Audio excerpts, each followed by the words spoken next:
നമസ്കാരം. കേരള ന്യൂസ് 60 വാർത്തകൾക്ക് വേണ്ടി നമ്മുടെ ചാനൽ സബ്സ്ക്രൈബ് ചെയ്യാൻ മറക്കണ്ട. ബെല്ലൈക്കൺ ക്ലിക്ക് ചെയ്താൽ മാത്രമാണ് ഞങ്ങളിടുന്ന വാർത്തകളൊക്കെ നിങ്ങൾക്ക് ലൈവായിട്ട് ലഭിക്കുകയുള്ളൂ. ലൈക്ക് ചെയ്യാനും ഷെയർ ചെയ്യാനും നിങ്ങളുടെ വിലപ്പെട്ട അഭിപ്രായം കമന്റ് ബോക്സിൽ രേഖപ്പെടുത്താനും മറന്നു പോകരുത്. വാർത്തയിലേക്ക്, മുരളി തുമ്മാരുകുടിയുടെ പോസ്റ്റ് വായിച്ചുകൊണ്ട് തന്നെ വാർത്തയിലേക്ക് നമുക്ക് കിടക്കാം. റിപ്പോർട്ടിംഗ് എന്നാണ് തലക്കെട്ട് കൊടുത്തിട്ടുള്ളത്. സാധാരണ മാധ്യമ പ്രവർത്തകരെ പറ്റി നല്ല വാക്കുകൾ അധികം പറയാൻ സാഹചര്യം ഉണ്ടാകാറില്ല. പക്ഷേ ഇന്ന് കാര്യങ്ങൾ വ്യത്യസ്തമാണ്. കഴിഞ്ഞ 12 മണിക്കൂറിലേറെയായി റിപ്പോർട്ടർ ചാനലിൽ സഖാവ് VS-ന്റെ അന്ത്യയാത്ര കാണുന്നു. അരുണിന്റെയും സുജയുടെയും സ്റ്റാമിനയും വാക്കുകളുടെ ഒഴുക്കും അതിശയിപ്പിക്കുന്നു. കൃത്യമായ വാക്കുകൾ, ആവർത്തന വിരസതയില്ല, ജനവികാരങ്ങളോട് ചേർന്ന് നിൽക്കുന്ന മോഡുലേഷൻ. ബോർഡിൽ ഇരുന്നിട്ട് പോലും കേരളത്തിലെ ജനങ്ങളുടെ വികാരങ്ങൾ അറിയുന്നു, ആ ദുഃഖത്തിൽ പങ്കാളിയാകുന്നു എന്നാണ് മുരളി തുമ്മാരുകുടി പറഞ്ഞിട്ടുള്ളത്. നമ്മുടെ മാധ്യമങ്ങളൊക്കെ VS-ന്റെ വിലാപയാത്രയുമായി ബന്ധപ്പെട്ടുകൊണ്ട് ലൈവ് കൊടുത്തുകൊണ്ടിരിക്കുകയാണ്. എല്ലാ ലൈവുകളും കണ്ട ലൈവുകളിൽ ഏറ്റവും മികച്ചത് എന്ന് തോന്നിയത് റിപ്പോർട്ടർ ചാനലിലെ ലൈവ് തന്നെയാണ്.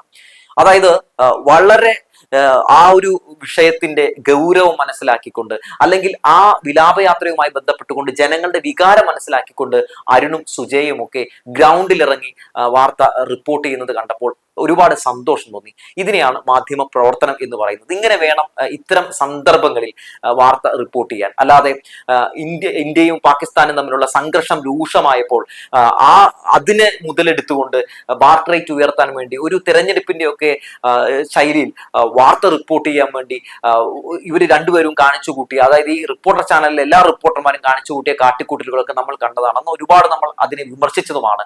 അത്തരത്തിലൊന്നും ആകരുത്, ഇത്തരത്തിലാകണം മാധ്യമ പ്രവർത്തനം എന്ന് എന്തായാലും മാധ്യമ പ്രവർത്തകരായിട്ടുള്ള റിപ്പോർട്ടർ ചാനലിലെ ആളുകൾ മനസ്സിലാക്കിയതിൽ വളരെ വളരെ സന്തോഷമുണ്ട്. ഇത്തരത്തിലുള്ള വാർത്ത റിപ്പോർട്ട് ചെയ്യുന്നതിന്റെ പ്രധാനപ്പെട്ട ഒരു ഉദ്ദേശ ലക്ഷ്യം എന്ന് പറയുന്നത് വാർട്ട് റേറ്റ് ഉയർത്തുക എന്നതാണെങ്കിൽ പോലും ഒരു മാന്യത അതിൽ റിപ്പോർട്ടർ ചാനൽ കാണിക്കുന്നുണ്ട് എന്നുള്ളതാണ്. റിപ്പോർട്ടർ ചാനലിലെ ഈ തത്സമയമായിട്ട് ഈ വിലാപയാത്രയുമായി ബന്ധപ്പെട്ടും അതുപോലെ തന്നെ ഈ VS-ന്റെ വാർത്തയായിട്ട് ബന്ധപ്പെട്ട് വരുന്ന എല്ലാ വാർത്തകൾക്കും സത്യത്തിൽ നമുക്ക് കാണുമ്പോൾ തന്നെ അതിൽ നമുക്കൊരു എന്താ പറയാ ഒരു അലോസരപ്പെടുത്തുന്ന ഒന്നും തന്നെ നമുക്കതിൽ കാണാനില്ല. കാരണം എന്താണെന്ന് വെച്ചിട്ടുണ്ടെങ്കിൽ ആ വാർത്ത അവതരണ ശൈലിയും ഒപ്പം പൂർണ്ണമായും അവർ വികാരം ഉൾക്കൊണ്ട് തന്നെ റിപ്പോർട്ട് ചെയ്യുന്നതാണ് നമുക്ക് കാണാൻ സാധിക്കും. എന്നാൽ ചില മാധ്യമങ്ങൾ ബാർട്ട് റേറ്റ് ഉയർത്താൻ വേണ്ടി മത്സര ബുദ്ധിയോടെ റിപ്പോർട്ട് ചെയ്യുമ്പോൾ പല രീതിയിലുള്ള അബദ്ധങ്ങളും ഒക്കെ പിണയുന്നതായിട്ടും കാണാൻ സാധിച്ചു. മത്സര ബുദ്ധിയോടെ അല്ല റിപ്പോർട്ടർ ചാനൽ കളത്തിലുള്ളത് എന്ന് ഞാൻ പറയുന്നില്ല. വളരെ വലിയ മത്സര ബുദ്ധിയോട് കൂടി തന്നെയാണ് റിപ്പോർട്ടർ ചാനലും ഈ വിലാപയാത്രയൊക്കെ റിപ്പോർട്ട് ചെയ്യുന്നത്. അവരുടെ എല്ലാ രീതിയിലുള്ള സംവിധാനങ്ങളും അവർ രംഗത്തേക്ക് ഇറക്കിയിട്ടുണ്ട്. കഴിഞ്ഞ ബാർട്ട് റേറ്റ് പുറത്തു വന്നപ്പോൾ ഒന്നാം സ്ഥാനത്ത് നിന്ന് 3-ാം സ്ഥാനത്തേക്ക് റിപ്പോർട്ടർ ചാനൽ പോയിരുന്നു.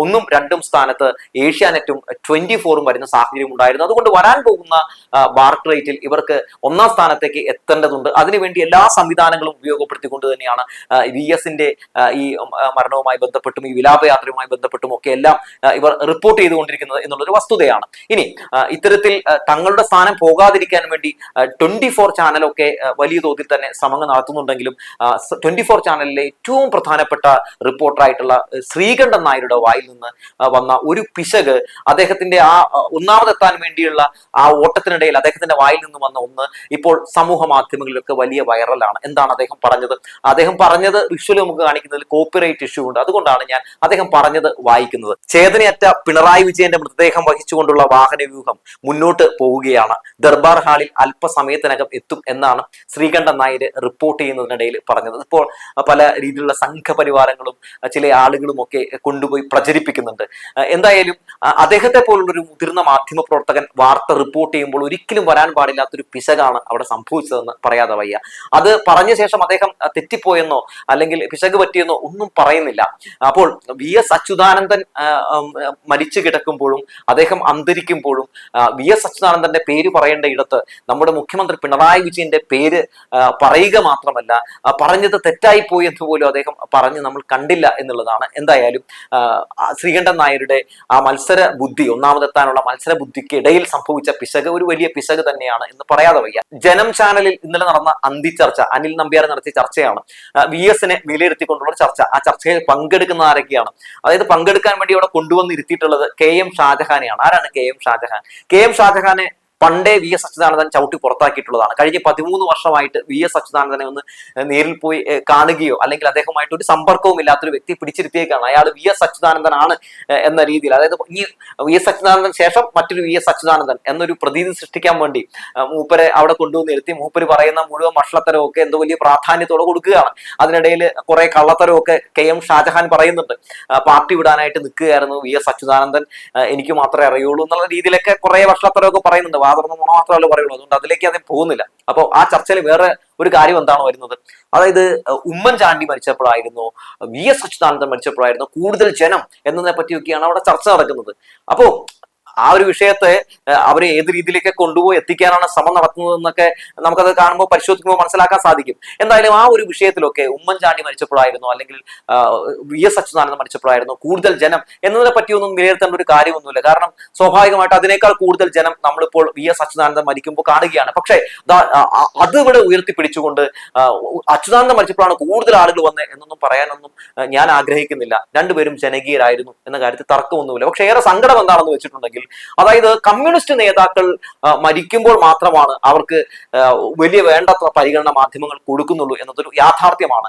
അവർ എത്രമാത്രം ജനകീയരാണെങ്കിലും അവർ ജനകീയരാണെന്ന് അവർ ജീവിച്ചിരിക്കുമ്പോൾ ഈ മാധ്യമങ്ങൾ അംഗീകരിച്ചു കൊടുക്കില്ല. ഇപ്പോ ഈ മാധ്യമങ്ങൾക്ക് തന്നെ സത്യത്തിൽ ജനങ്ങൾ കൊടുത്ത ഒരു തിരിച്ചടിയാണ് എന്ന് പറയാതെ വയ്യ. വി എസ് അച്യുതാനന്ദന്റെ വിയോഗവുമായി ബന്ധപ്പെട്ടുകൊണ്ട് ആ വിലാപയാത്ര കടന്നുപോയ ഇടങ്ങളിൽ ഒരു മഹാസമുദ്രം, ഒരു മഹാജനസമുദ്രമാണ് നമ്മൾ കണ്ടത്.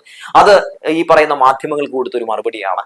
നിങ്ങൾ പറയുന്നത് പോലല്ല യാഥാർത്ഥ്യം എന്ന് മാധ്യമങ്ങൾ ഓർമ്മപ്പെടുത്തുകയാണ്.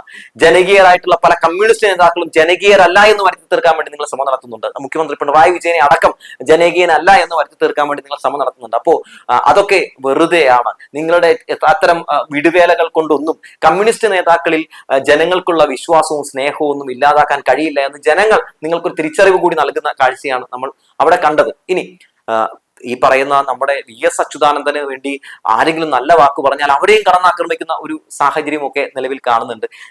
മാത്രമല്ല നല്ലത് പറഞ്ഞാൽ അതൊന്നും വലിയ കാര്യമായിട്ട് നമ്മുടെ മാധ്യമങ്ങൾ റിപ്പോർട്ട് ചെയ്യില്ല. ഇന്നത്തെ രമേശ് ചെന്നിത്തലയുടെ FB പോസ്റ്റ് ഞാനൊന്ന് വായിക്കാൻ കേട്ടോ. വി എസിന്റെ അന്ത്യയാത്ര ഹരിപ്പാട് കൂടി കടന്നു പോകുമ്പോൾ ഞാൻ അവിടെ ഉണ്ടാവേണ്ടതുണ്ട്. കക്ഷി രാഷ്ട്രീയ ഭേദമന്യേ ഒരു നാടിന്റെ മൊത്തം ഉപചാരം അർപ്പിക്കാൻ പ്രിയ സഖാവിന് ഹരിപ്പാടിന്റെ അന്ത്യാഭിവാദ്യങ്ങൾ എന്നാണ് പറഞ്ഞിട്ടുള്ളത്. രമേശ് ചെന്നിത്തല മുൻ പ്രതിപക്ഷ നേതാവാണ്. വി എസ് അച്യുതാനന്ദനെ പറ്റി പറഞ്ഞ ആ വാക്കുകൾ അത് മാധ്യമങ്ങൾ വേണ്ട രീതിയിൽ വാർത്തയാക്കുന്നില്ല. ആ വിഷയത്തിൽ വേണമെങ്കിൽ പിടിച്ചുകൊണ്ട് ഇന്ന് വേണമെങ്കിൽ മാധ്യമങ്ങൾക്ക് ഒരു അന്തിച്ചർച്ച നടത്താം. വളരെ മാതൃകാപരമായിട്ടൊരു അന്തിച്ചർച്ച. അതായത് ആ വാക്കുകൾ കടമെടുത്തുകൊണ്ട് മറ്റുള്ള രാഷ്ട്രീയ പാർട്ടികളിലെ നേതാക്കൾ അദ്ദേഹത്തിന് നൽകുന്ന റെസ്പെക്ട്, അതിനെപ്പറ്റി വേണമെങ്കിൽ നമുക്കൊരു വാർത്ത ചെയ്യാം. ഇന്നത്തെ ഒരു രാഷ്ട്രീയ സാഹചര്യത്തിൽ UDFന്റെ പല നേതാക്കളും അതായത് മുതിർന്ന നേതാക്കളോട് പോലും യാതൊരു ബഹുമാനവും ഇല്ലാതെ അഴിഞ്ഞാടുന്ന ഒരു സാഹചര്യം നിലവിലുണ്ട്.